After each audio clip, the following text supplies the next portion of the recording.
ঊর্ধ্বগতি এবং মানুষের ক্রয় ক্ষমতার বাইরে যাওয়ার কারণে সাধারণ মানুষের নাভিশ্বাস উঠেছে এবং সিলেটবাসীর অনেকগুলো দাবিকে সামনে রেখে আগামীকালকের সিলেট বিভাগের ঐতিহাসিক এই সমাবেশ অনুষ্ঠিত হবে ইনশাআল্লাহ।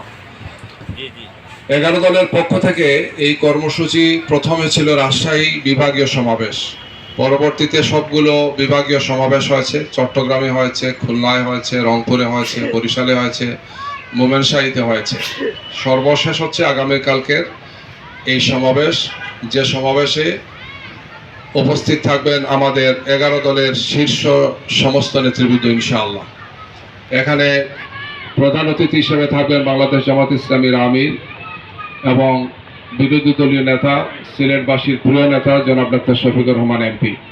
সভাপতিত্ব করবেন লিবারেল ডেমোক্রেটিক পার্টির সম্মানিত সভাপতি, বীর মুক্তিযোদ্ধা, সাবেক এমপি জনাব ডক্টর, সাবেক মন্ত্রী জনাব ডক্টর অলি আহমদ সাহেব এবং বাংলাদেশ বীর বিক্রম, বাংলাদেশ খেলাফত মজলিসের আমিরে মজলিস আল্লামা মামুনুল হক সাহেব, তারপরে জাতীয় সংসদের বিরোধী দলীয় চিফ হুইপ জনাব নাহিদ ইসলাম এনসিপির কেন্দ্রীয় আহ্বায়ক সহ আমাদের শীর্ষ নেতৃবৃন্দ সবাই আসছেন।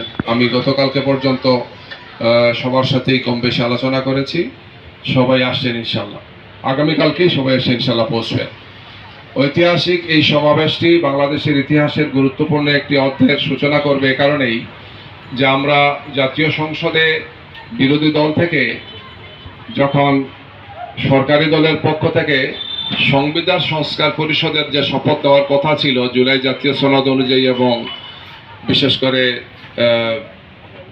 যে কমিটমেন্ট ছিল প্রেসিডেন্সিয়াল অর্ডারের মাধ্যমে, আপনারা জানেন যে প্রেসিডেন্সিয়াল যে অর্ডার, যেটি রাজনৈতিকভাবে সাংবিধানিকভাবে খুব গুরুত্বপূর্ণ একটি বিষয়, যেখানে ছিল যে আমরা এই সংস্কারের পাশাপাশি আমরা সংবিধান সংস্কার পরিষদেরও শপথ নেব, জাতীয় সংসদ সদস্য সহ একই সাথে দুটো শপথ নিতে হবে। এটা কমিটমেন্ট ছিল, লিখিত কমিটমেন্ট ছিল। বিএনপি দিয়েছে, আমরা প্রায় 33টি দল এই ব্যাপারে লিখিতভাবে বক্তব্য দিয়েছি, স্বাক্ষর দিয়েছি এবং জুলাই জাতীয় সনদ 2025 সালের অক্টোবরে সেটা অনুমোদিত হয়েছে আমাদের পক্ষে। পরে এটা গণভোটে গিয়েছে এবং গণভোটে সেটা 70% মানুষ এটার পক্ষে রায় দিয়েছেন। কিন্তু আমরা খুব দুঃখজনকভাবে লক্ষ্য করলাম জাতীয় সংসদের একটি শপথের পাশাপাশি সংবিধান সংস্কার পরিষদের যে শপথ নেওয়ার কথা ছিল, বিএনপি সেই শপথ তারা নিলেন না এবং না নেওয়ার কারণে একটি সংকটই তৈরি হলো, যে সংকটের জন্য বিএনপি দায়ী। আমরা এ ব্যাপারে নোটিশ দিয়েছি, জাতীয় সংসদে আমরা আলোচনা করেছি।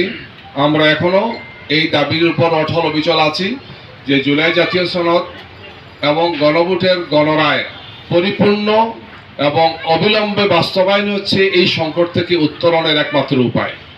এক্ষেত্রে কোনো ধরনের কোনো টালবাহনা এই জাতি মেনে নেবে না। যেহেতু আমরা এখন জুলাই বিপ্লবের দ্বিতীয় বার্ষিকী পালন করছি, আপনারা জানেন যে 24-এর 1 জুলাই থেকে আরম্ভ করে 5 আগস্ট পর্যন্ত এই 36 জুলাইয়ের যে আন্দোলন, যেখানে 1400-এরও বেশি মানুষ আহত হয়েছে, শহীদ হয়েছেন, 30,000-এরও বেশি মানুষ আহত হয়েছেন, পঙ্গু হয়েছেন, হাত হারা, চোখ হারা অসংখ্য মানুষ